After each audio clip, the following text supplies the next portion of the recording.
हमारे प्रोग्राम का बुनियादी मकसद आपके चेहरों पर खुशियां बखेरना है। प्रोग्राम का मकसद किसी भी शख्सियत की दिलाजारी नहीं। अगर किसी को भी हमारी किसी बात से इख्तिलाफ हो या उसे बुरी लगे तो हम पेश की माजरत खां हैं। हमें आपसे मुस्बत तनकीद की तवक्को है। शुक्रिया। बिस्मिल्लाहिर्रहमानिर्रहीम قدرمنو په پروګرام شلیدلې بړستن کې ستاسو کوربه پردوګ نشات تاسو ټول ته سر کړی وای. نن چې دا کوم پروګرام مونږ تاسو ته وړاندې کولو والایو دا یوازې یو پروګرام نه دی بلکې دا د پښتو د بې ادبۍ داسې یو عظیمه لړۍ ده چې په کومو کې به تاسو ته د کنځلو کول یو داسې وسیع و عریض مکمل وشي چې بس تپوس یې مه کوئ. څنګه چې تاسو ته پته ده د پښتو د ژبې دوه اړخونه دي. یو اړخ خو هغه دی چې کوم سره زمونږ سره تعلق نشته او هغه اړخ دی د ادب اړخ. بل اړخ بیا چې کوم پاتې کیږي هغه دی د پښتو د بې ادبۍ اړخ. نو مونږ به د پښتو د بې ادبۍ په اړخ باندې خبرې کوو. نو اوس دا کوم اړخ دی مونږ له څه پکار دي او مونږ به څه کوو. د دې نه مخکې چې ستاسو دا مازغه کټوی کم مونږ سره په پروګرام کې یو دروند میلمه د کوم چې دې ټیم وزن 2 کیلو دی هغه معرفي کولو والا یم او د هغې نوم دی کینچي کلب صاحب. کینچي کلب صاحب په پروګرام کې راته خرکلی وایو.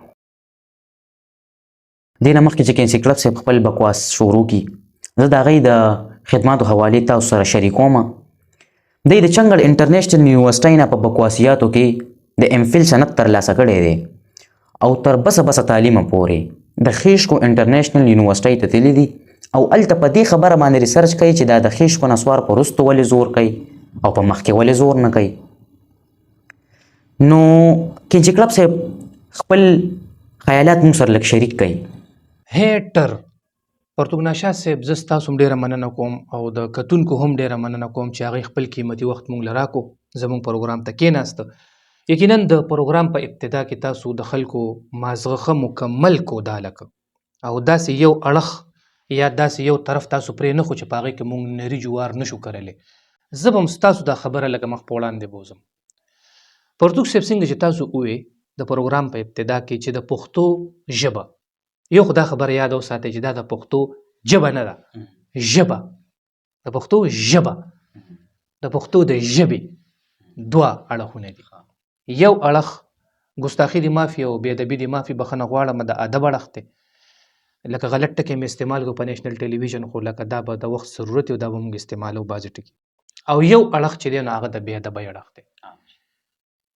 دا کوم چې د ادب اړخ دی بخښنه غواړم د دې طرف یو شاعر دی چې ځان ته اباسین یوسفزی وایي هغه دا خبره کړې ده هغه فرمایلي دي زه به داسې ووایم حالانکه دا الفاظ خو هغه له استعمالول نه دي پکار او ځکه چې هغه د اغیارو سره تعلق ساتي او هغه د غلط طرف سره تعلق ساتي کوم سره چې زموږ تعلق نشته. هغه وایي چې یاره د پښتو ادب په 4 ستنو ولاړ دی. خوشحال باباجي عبدالرحمن باباجي غنی باباجي او حمزه باباجي. بخښنه غواړم دا ټکي داسې لږ سخت و په نیشنل ټلویزیون داسې الفاظ استعمالول ښه نه دي خو ما تاسو ته په ابتدا کې ښکاره کا مکمل مې درته ښکاره کا چې داسې ټکي به مونږ کله ناکله د وخت په ضرورت استعمالو. دی وایي چې د پښتو ادب په دې 4 ستنو ولاړ دی. خو زه دې لیکوال له چیلنج ورکوم یو مکمل یو کولو چیلنج ورکوم چې ته خو د ادب خبرې کې خو د شیطان په فضل زمونږ بې ادبي په مختلفو ستنو ولاړه ده. دا د 4 نه په زیاتو ستنو ولاړه ده. بلکې که زه دا ووایم چې موږ سره د ستنو یو قوي پیکټ دی 100 روپو والا پیکټ دې کې به تا ته د بړستنو ستن میلاویږي دې کې به تا ته د مشین ستن میلاویږي دې کې به تا ته د ګنډلو ستن میلاویږي مختلف قسم د ستنې به په دې کې تا ته میلاویږي چې په دې زموږ د بې ادبۍ دا عمارت موجود دی. نو نن د زموږ پروګرام دا کومه لړۍ چې موږ شروع کوو نو دې لړۍ کې به موږ په هغه شخصیاتو باندې خبره کوو چې د پښتو بې ادبي شروع کړې ده. یعنی پښتو د ادب نه د بې ادبۍ طرف ته دا کوشش چې چا کړی دی دا هڅه چې چا کړې ده فردن به په هغې باندې مونږ تیاره اچو.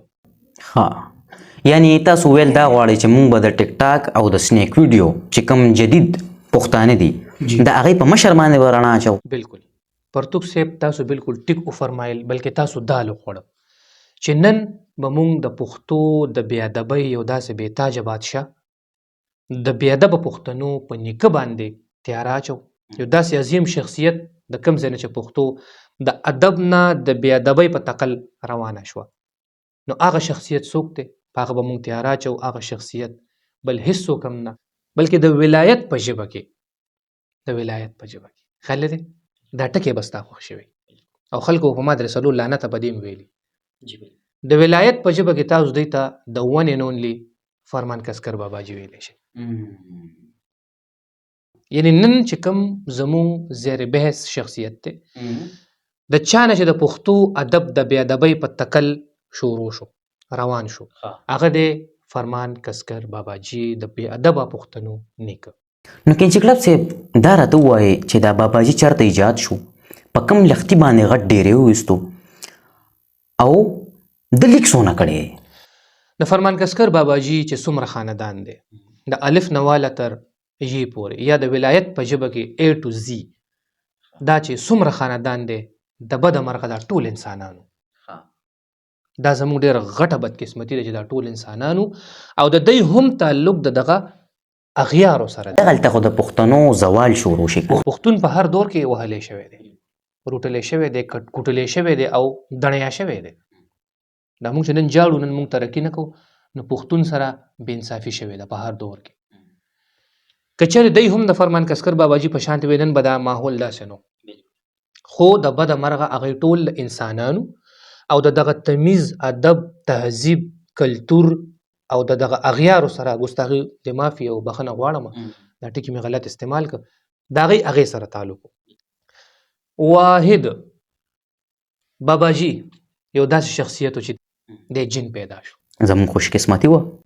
دی یو دته بیا ته د انګریزانو په ژبه کې یا د ولایت په ژبه کې یو سمال سیټن، یو شیطان ګوټی ویلی شي. نو د ده مختلف قسم ته روایات موږ ته میلاویږي چې دی کوم ځای کې ایجاد شو، د لومړنۍ ډیرې په کوم لښتي ویستی دی. نو یو روایت کوم چې 200 عربه کاله وړاندې لیکلی شوی دی، دا په اصل کې آرکیالوجي ډپارټمنټ دی د جاپان. دی په 19مه صدۍ کې صوابۍ ته راغلي او خپل تحقیق کولو په لیک باندې. نو د صوابۍ د بوساړو په شا دی ته په زیړې شکل کې یو لیک میلو شو. دی لیک کې چې دی دننه لاړه، دی ورته مایکروسکوپ یې فکس کې، الکترونیک مایکروسکوپ ایلی له هغه ټایم ایجاد شو، آینسټاین ایجاد کړی و هغه ټایم. نو دی ته پته ولګېده چې یاره باباجي یعنې فرمان کسکر باباجي دا د بیزو یو جدید شکل دی. او حواله یا دلیل څه ورکو؟ دلیل دا ورکو چې کوم ډیرې انسان وباسي د هغې حجم ورکوټی، خو چونکې د ده سوټه ډېره غټه وه، سوټه مقدار کې کافي غټه، والیوم، اوس د والیوم فارموله ماله نه راځي، اما نه هېره شوې ده، خو والیوم چې کوم د دې سوټې و نو هغه کافي غټ و. نو چې ساینسدانانو، د جاپان ساینسدانانو په دې باندې تحقیق وکړو، نو په دې نتیجه ورسېده چې باباجي دا د بیزو جدید شکل دی، ځکه چې د بیزو سوټه دومره غټه کېدی شي. خو دې کې اوس لکه اعتراضات شته او دا سندونه چې دي نو دا موږ ته را رسېدلي دي، خو لکه دا داسې ریګولر ورته یې ووایه یا داسې برقرار سندونه نه دي، یا دې کې لږ شان مسله پکې شته. لکه جدید چې کوم تحقیق دی دا ویریفای شوي نه دي، دا ویریفای شوي نه دي. په دې باندې ناصر خانجان لګیا دی کار کوي، دا د مسلمانانو خیریه ساینسدان دی او دی لګیا دی په دې باندې خپل کار کوي، خو لا سر ته نه دی رسېدلی. د بل روایت مطابق باباجي دی د ټپوس یا د باخې یو جدید شکل دی. په دې باندې هم مزید ریسرچ د مامو خټکي انټرنیشنل یونیورسټۍ کې روان دی. بهرحال خو داسې روایات موږ ته میلاوي. نو یقینا د باباجي خدمات خو شته، ځکه چې پښتو د ادب د اړخ نه بې ادبۍ اړخ ته د راوړلو دپاره خو یو ډېر جدوجهد پکار دی.